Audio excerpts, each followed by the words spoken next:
Hello and welcome to this bird's eye view of Stoke-on-Trent.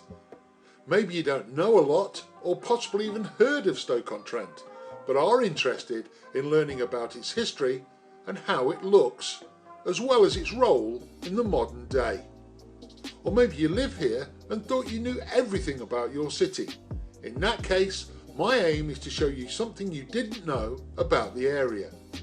Either way, we'll take you on a journey to help you find more information about various tourist attractions and historic places in and around this wonderful city. This video has been created by R21 Productions and voiced by me, Clive Holland.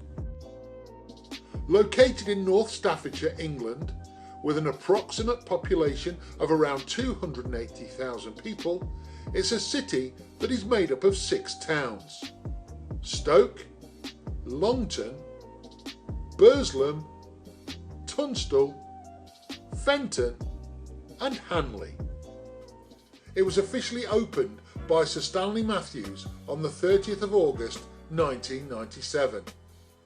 Sir Stanley's legendary status at the club was such that after his untimely death in 2000, his ashes were buried under the centre circle in February of that year.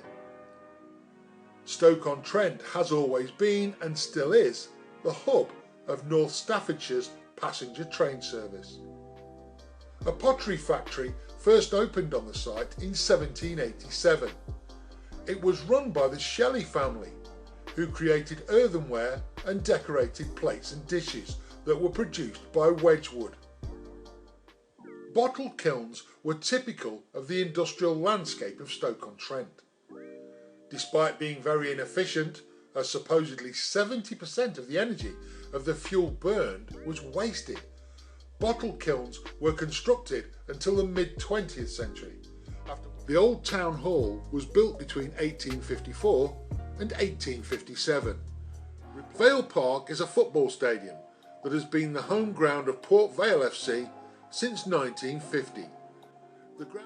An early landscape regeneration project of Stoke-on-Trent, it was then reopened in 1972 as a recreation and conservation area. Middleport Pottery was built in 1888 by Burgess and Lee Limited. The buildings, which still house an active pottery, are protected for their historic interest.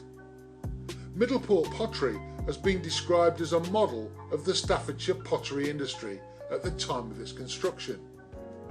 In 1917, he joined the Supermarine Aviation Works at Southampton, advancing quickly within the company.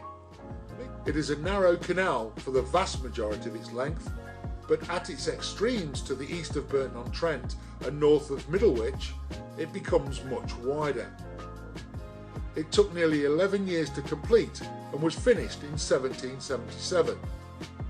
Over 600 miners and masons worked with explosives in a series of shafts along the line of the tunnel. Hanley was incorporated as a municipal borough in 1857 and became a county borough with the passage of the Local Government Act in 1888. Wedgwood was inspired by ancient pottery, then generally described as Etruscan. Early in the 21st century, Waterworld began turning profits after a £10 million refurbishment. It has been described as a good example of a late Victorian municipal park. The pit was closed in 1962, but much of the headgear and spoil heaps were left in situ. The company specialises in pottery with motifs drawing on techniques stretching back over 200 years. The Velodrome is also home of Newcastle Town Football Club. The ground includes a seated stand on one side of the pitch and a covered standing terrace on the other. The gardens are set within a large area of woodland. Together, these currently cover some 300 acres. The monument was designed by Charles Winks, and the full-figure statue commissioned from the sculptor Sir Francis Leggett Chantry, and sculpted under the direction of Chantry's assistant Joseph Theakston. The museum, managed by a dedicated trust, closed in 2000, and on October the 24th, 2008, it reopened in a new multi-million-pound building. We really hope you enjoyed this bird's eye view.